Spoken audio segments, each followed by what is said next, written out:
Hello, hello, hello. It is Kelly Harrell here with Money Tree Academy, and it is a beautiful day here in the New Mexican desert today. So I thought I'd do kick off this 21-day Facebook Live challenge that someone has challenged me to. So for the next 21 days, I'm going to be sharing information about money, the money tree, and the women's relationship with money. Today, I'm going to be talking about how to properly set rates for the work that you do. So often when clients come to me with lots of money challenges going on, there is an undercharging effect that is happening. They are undercharging for the brilliance that they bring to the table. And when we don't understand all the factors that go into setting appropriate rates for ourselves, it can relate to a whole lot of issues that can happen down the line. You know, just a few of them would be that you're not well rewarded for the brilliance that you bring to the table. We all deserve to be well paid for the work and the brilliance and the skills that we develop over a lifetime. The second thing can be that you will be demotivated about offering the kind of work that you do to even more clients. Energetically, you know if you're getting underpaid, and it never feels good for anyone. It does not bring out your best self. The third thing is that you can have a lot of money stress. If you're being underpaid and you're not able to pay your bills, that doesn't feel good to anyone, and that is not going to inspire your creativity and make you a more generative and generous business person. So let's just look at how do we set the correct kind of rates for our business. And probably the best way to go about that is to reverse engineer it. So a great starting place for a person is to look at 3 different points of what kind of income you'd like to make. So the first one should be like your emergency level. What do you have to make? What is like the base amount of money that you'd have to make to be able to cover your core expenses? Like if you can't pay these things, the wheels are going to fall off your bus. So whether your mortgage, your business, just all the expenses that go into that. What do you need to eat? What do you need to pay for health care? What do you need to, just be able to really survive? And I'm not talking like so super bare bones that you're completely in austerity measures, but a step or two above that. Just like what is the basic core? The second level of income that I'd like you to figure out, like what would your monthly cost be, would be what is enough?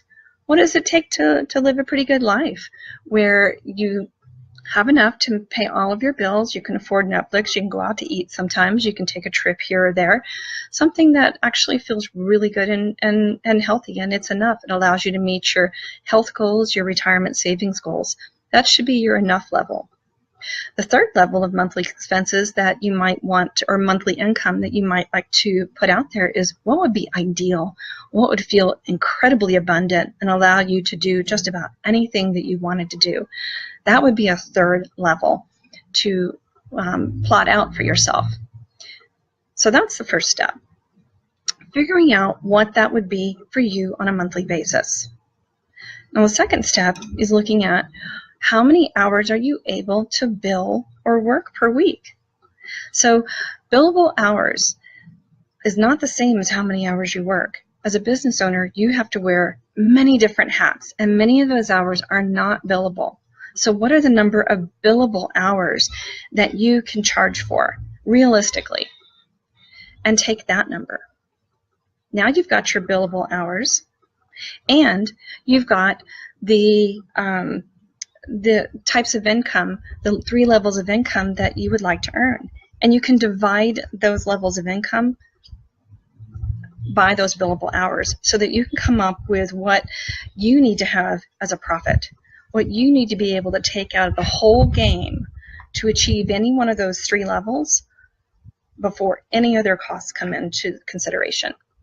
So now you have that. You know what profit levels you need to achieve.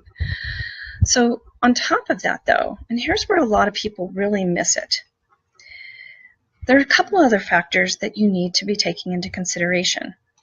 One is, what are your hard business costs? You have internet to pay for. You've got office supplies, printing ink cartridges, vendors, website hosting, email subscription services.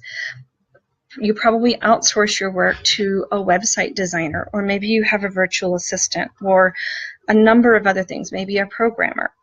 So all of those are hard costs that you have for running your business.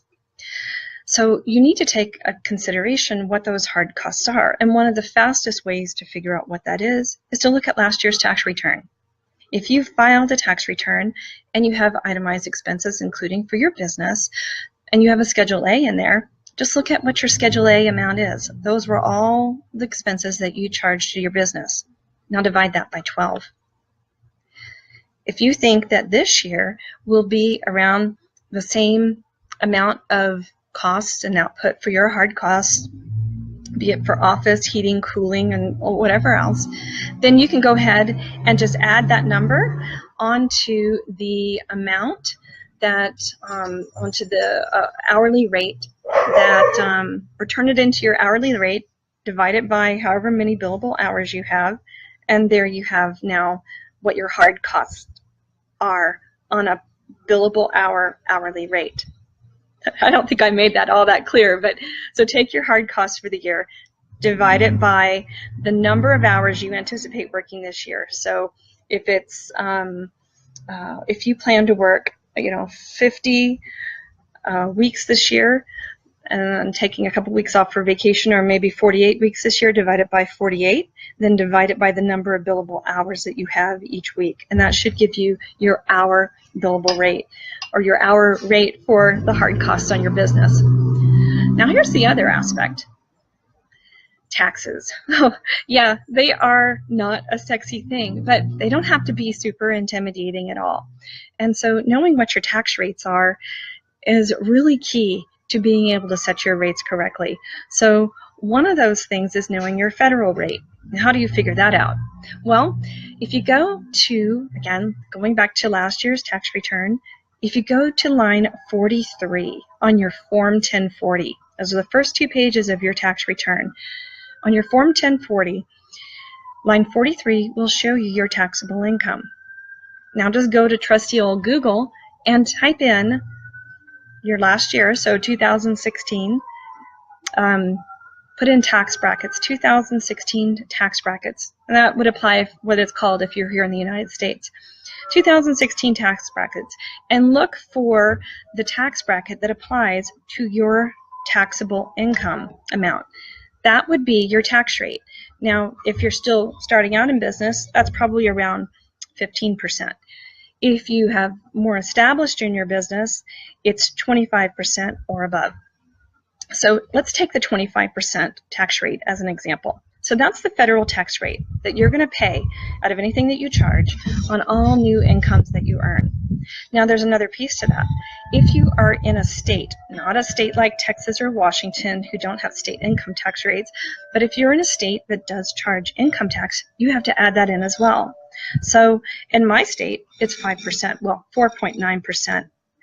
And so that has to be added on to our example of the 25% tax bracket on the federal level. So now you're up at, well, it would be like 29.9%.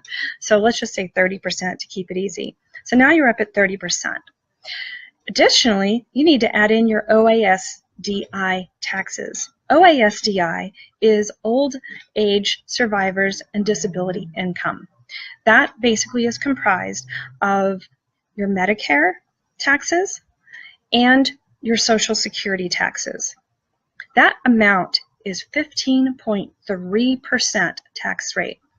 And when you work for an employer, it's half that. When you work for the employer, your employer pays half of that 15.3%, and you pay half as the employee. But when you're self-employed, you play both of those roles. So lucky you, you get to pay both of those amounts. So 15.3%. So now using our example, we have 25% federal, 5% state, and 15.3% OASDI. So now we're looking at over 45% in taxes. That has to be figured in to what your billable rate is going to be, right? So think about that when you're setting your rate. When you set that rate, is it going to allow you to survive? If you're in a really competitive thing and you just desperately need the business and you're willing to undercut, then make sure that you've covered those taxes no matter what.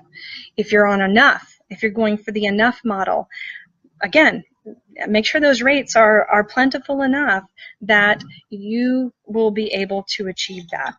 Now let's say you really want to go for the more ideal numbers. The first two ways, bare bones and then enough, are obviously, just thinking about that way is not expansive enough, and some of you are ready to really blow those rates to a much higher level. And the areas when I'm working with clients centers around, who are you serving? Who is this client base that you're serving? What is the core of their need? How does what you bring to the table really serve deeply to that need? What is the return on the investment that they get by working with you? Does it transform their health? Does it transform their time? Does it transform their financial well-being? Does it transform their confidence, their dating? I mean, what is it that you do that helps that client transform? So looking at who you serve, what you offer, how you package it.